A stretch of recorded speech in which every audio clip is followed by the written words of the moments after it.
Dans cette vidéo, je vous propose de régler les problèmes de responsive, donc c'est-à-dire d'adaptation du site internet à la taille de l'écran. Et comme vous pouvez voir, là quand on réduit sur la première page, au niveau du header, on a quelques soucis.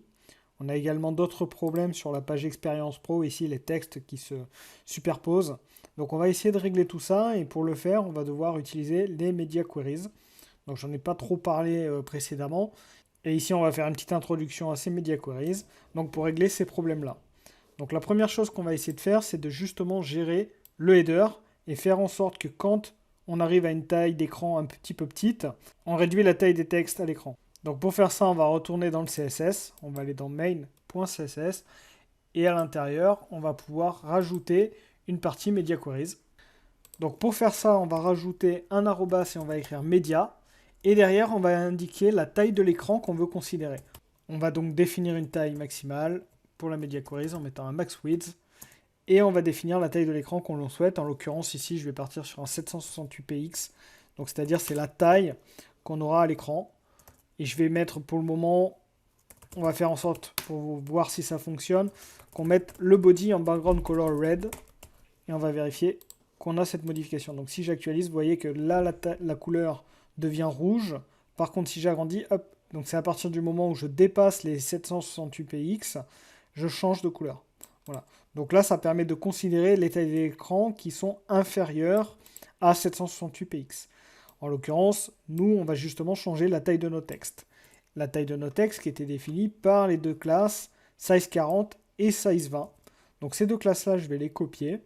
Je vais redescendre en bas et je vais changer ces tailles. Donc la size 40, je vais mettre que ça va être une taille de 22px par exemple.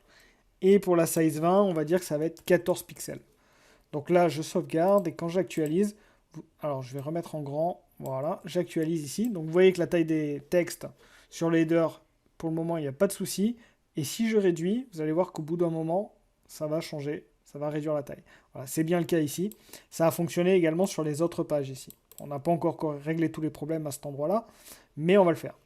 Également, il faudrait que quand je réduis encore la taille de l'écran, vous voyez, on réduise aussi la taille de l'image. Donc ça, il n'y a pas de problème, on peut le faire. On va juste chercher l'endroit où on a la taille de l'image, c'était cette classe-là, header photo perso img. Donc cette classe-là, je vais également la copier et je vais la mettre à l'intérieur de ma Media Queries ici. Et je vais indiquer que la taille de l'image va passer à 100 pixels quand on aura une taille d'écran de 768 au maximum. Donc là, j'actualise et hop, directement, vous voyez que la taille du logo a changé et a bien réduit. Et si je regrandis mon écran, ça se réadapte. Ensuite, on va aussi régler ces problèmes de colonnes ici. Si vous vous rappelez, c'était dans l'expérience pro, on avait défini deux colonnes, la colonne 1, celle de gauche, et la colonne 2. Donc c'est-à-dire que c'est ces deux-là. Donc je vais les copier également, je vais les mettre à l'intérieur. Et je vais dire que quand j'ai une taille de 768px, je vais mettre une taille d'écran à 30px pour 30% pour la colonne 1 et pour la deuxième colonne, je vais mettre 70%. Donc je vais réagrandir et je vais actualiser. Donc là j'ai actualisé, on a bien comme avant. Par contre si je réduis, alors là on voit qu'on a encore un problème qu'on va devoir régler.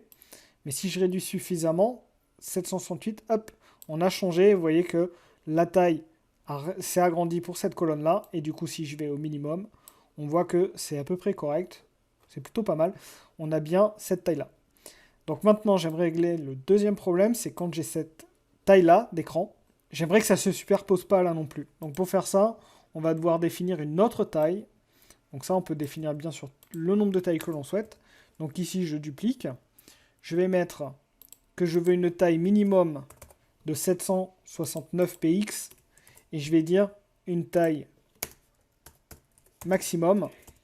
Donc ça on peut le faire, max width. Je vais marquer 1200px par exemple. Et donc là en faisant ça, je vais remettre d'ailleurs avec une couleur sur le body. Comme ça permet de bien voir. Body, background, color. On va remettre en rouge. Et donc je vais réagrandir mon écran. Si j'actualise, vous voyez qu'il n'y a rien à cet endroit-là. Par contre, si je réduis, voilà, à partir de là, ça devient en rouge. Et là, ça redevient en blanc. Donc ça permet de gérer ces tailles-là. Et ça me permet de voir que 1200, c'est pas suffisant, puisqu'on commence ici à survoler. Donc je vais agrandir un peu, je vais mettre 1300. Voilà. Donc là, c'est bon. Si je redécale... Voilà, 1300, c'est pas mal. Alors normalement, pour ces Media Queries, là, on essaie de prendre des tailles d'écran qui existent déjà.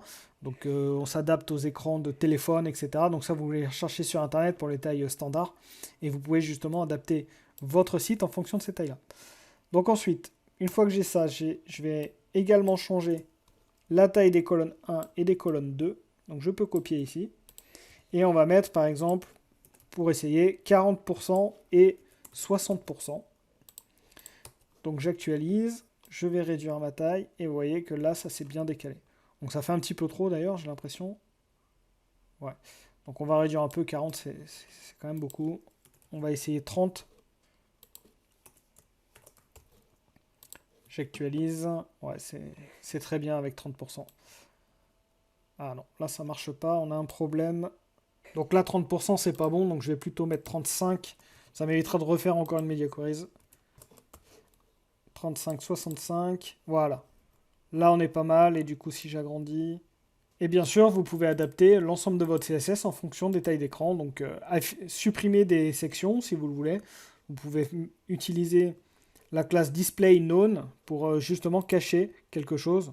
On peut essayer avec la colonne 2 ou la colonne 1 ici. Donc je vais dire que quand j'ai une taille de 768 au maximum, eh bien, je vais faire un displayKnown. Ce qui va faire que la colonne va tout simplement se supprimer. Donc je vais réduire à nouveau. Vous allez voir. Voilà, on a supprimé la colonne, du coup. Donc on peut adapter également comme ça, en fonction des tailles d'écran. Vous pouvez vraiment refaire un CSS très particulier pour les tailles d'écran que vous souhaitez.